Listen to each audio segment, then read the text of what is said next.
This is a special series called Mistranslations of the Bible. It is also a remake video with added information about the number one mistranslated word.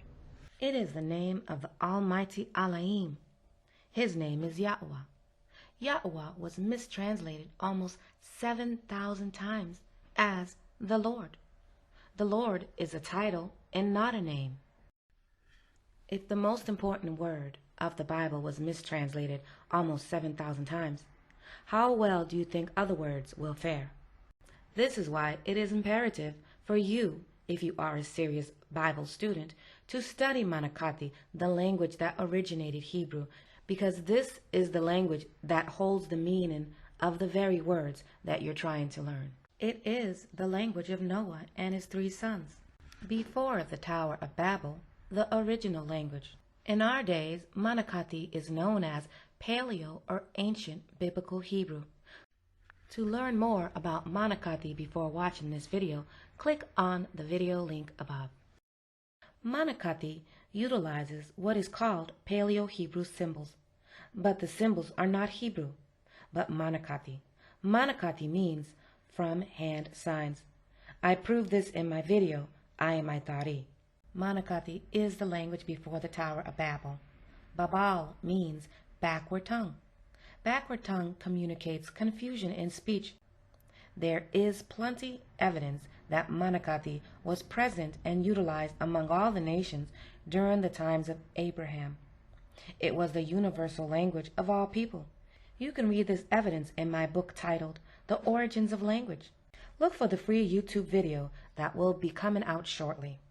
But for now, you can download the Kindle or buy the book for only $4.95. Just visit primitivesignlanguage.com/shop. The meaning of Yahuah can be seen by knowing the hand signs and symbolic meaning of his name read in Manakati, which I am going to review in this very video. Yahuah's name is symbolic. The symbols in his name tell us exactly what his name means and who he is. This meaning is different than the meaning you would find in the concordance. This information can only be known by reading my book, Primitive Sign Language. I am 𝐿, the woman prophesied in Zephaniah 3:9-10. The reason for this is to introduce everyone to the name of Yahuah, and for us to agree and be in unity. The Manakati language united mankind. During the days of Noah, Yahuah had plans for his sons to repopulate the earth and become separate nations with separate identity. The language of Manakati had to therefore be removed. So language, specifically the Manakati language, created a source, a way for the people to be one, for the people to be united. Therefore, in the days when Yahuah was creating the nations, it had to be removed.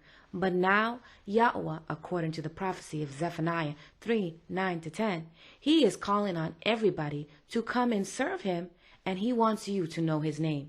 He wants to return the Manakati language back to you. It is here. I wrote the book. I'm making videos. I need your support so I can get this information out to you. Regardless if I get support, I'm going to be trekking that path and bringing this information. It will be slow, but it will get there. Manakati is the natural language of all mankind. All nations use the same basic hand gestures to communicate the meaning of words. Hand signs like stop, or come here, or be quiet, or go, etc. I did not visually show you these hand signs, but as I mentioned it to you, I am sure you know which hand signs I am referencing, because this is the natural human communication. Manakati is easy for you to understand because it is engraved in our DNA. You were born to know this information. Before I get into the meaning of Yahuah's name, I want to make sure everybody understands that you do not need to translate a name. If my name is Rebecca, okay, you don't need to translate that into Chinese, into another name, because if you do, you're changing my identity. This is the same with everybody's name in the scriptures. Nobody's name needs to be translated. Now, I can tell you what somebody's name means in another language. I can define it, but no need to translate it. In Manakati, Moses' name is Mashah. Why are you calling him Moses?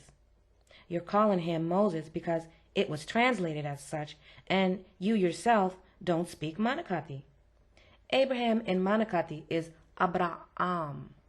That's very close. While this video is dedicated to explaining the mistranslation of Yahuwah's name, most names in the Bible are mistranslated. Let's look at the Manakati name of Yahuwah and let me reveal him to you. The first letter in Yahuwah's name is the Yid letter. This letter is called Yad in modern Hebrew, but they mispronounce it because this letter actually has an E vowel sound. The Yid symbol has a E sound. That's why in the end of a word you hear an E sound. So the meaning of the Yid symbol, actually, there's many meanings. When it occurs in the beginning of a word, it means he, but it also means possession. The symbol is actually a hand gesture, and the hand gesture is actually of a hand. Okay, and I know when you look at the symbol, you're wondering, that don't look like a hand, but it's what the hand is doing that's important. The hand is holding on to something. The hand is showing a sign of ownership. Okay, this symbol is about carrying, and it's about owning. So while in the beginning of a word it does mean he, Yah is the owner of everything. He created everything. And so it's very fitting that the first letter has the meaning of he, but it also has the meaning of owner. Let's go into the second letter. The second letter is the Abal symbol. The Abal symbol means air, it means breath, it means spirit, and it has many other attributes which I wrote in my book. But the meaning for Yahuwah's name is spirit. So he's the owner of spirit. He's the owner of breath. And that's one of the main meanings of Yah. The first two letters. And he also carries. So Yah carries life. Another meaning for the Abal symbol is life. Okay. The Abal symbol carries all these meanings. I explain it in my book. So Yah is the owner of everything.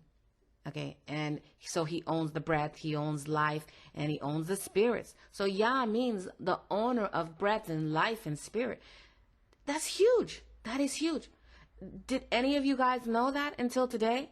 That Yah means the owner of breath and life and spirit? And it also means he, and he is breath and he is spirit. It has many meanings, these two letters together. It's a powerful meaning.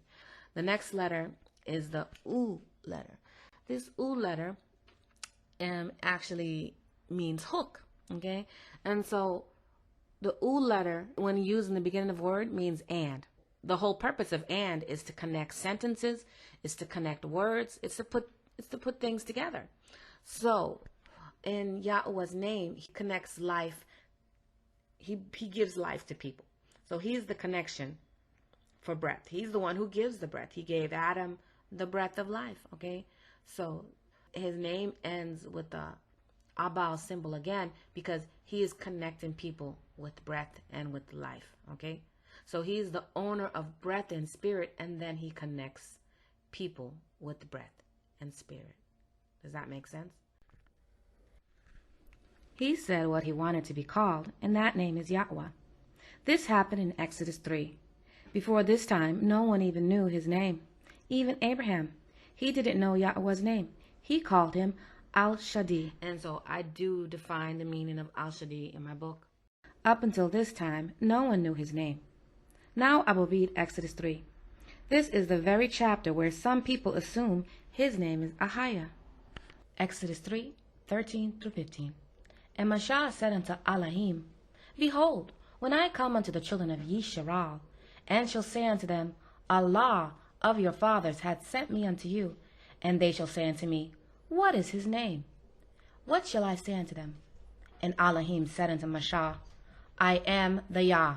And he said, Thus shalt thou say unto the children of Yisrael, I am the Yah, hath sent me unto you. The translation of I am the Yah is where some people get Ahayah from. This is where the Ahayah worshippers pause. They don't like to read further into verse 15.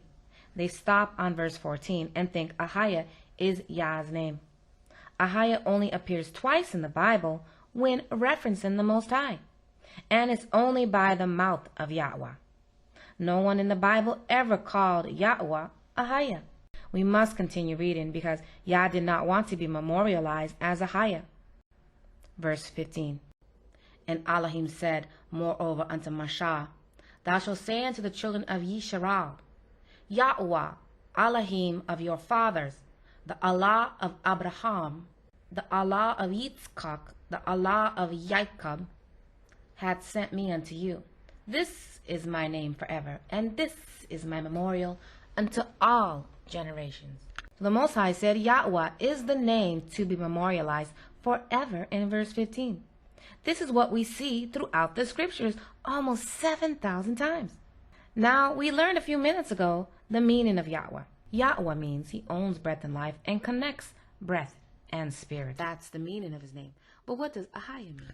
Or Ahayah. First letter, which is the Alap letter. The Alap letter, when it occurs in the beginning of word, it means I. Okay? When you say Ahayah, you're saying you are the Yah. Every time you say Ahayah and you think you're praying to Yah, you're calling yourself Yah. You are doing something criminal. You should not be saying Ahayah. Okay? You should not be calling yourself the Yah. Okay? And the Abal symbol means Da when it occurs as a prefix. And this is how it's used. He didn't tell you to do that. If Ahayah was the correct meaning of his name, and Yah actually wanted you to call him that, why did the Israelites almost 7,000 times translate his name as Yahuah? Now, when you follow your heart and you don't want to read verse 15, you're going to call him Ahayah. You're like in a cult. It seems like people who are believing that his name is Ahayah, they're like stuck in their ways.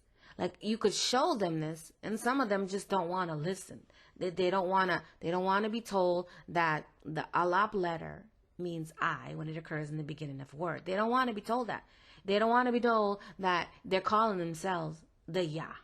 They're saying they are the Yah. They don't want to be told that. You need to wake up and stop ignoring Manakati. People who ignore are ignorant. As soon as you stop ignoring, you stop being ignorant. When you're ignorant, you make yourself susceptible to be deceived. We simply can't allow ourselves to be translated into a lie after a lie after a lie. We are not called to serve a lie. We are called to serve the Allah of Abraham, the Allah of Jacob. Yah has returned the Manakati language and all its symbolic meanings and hand signs. You can now know the original scriptures more than the translators. Where is your motivation? I can't force you to study. All I can do is make my book available, show you the hand signs. The book explains everything. It's a fun animated language. The symbols each stand for many attributes, all related specifically to their name and hand sign. The meaning of Manakati words depends on the association of the symbols together, geared by the hand signs. I explain all this in my book. Let me know your thoughts of this video, and if you have any questions, I will try to be available to answer them.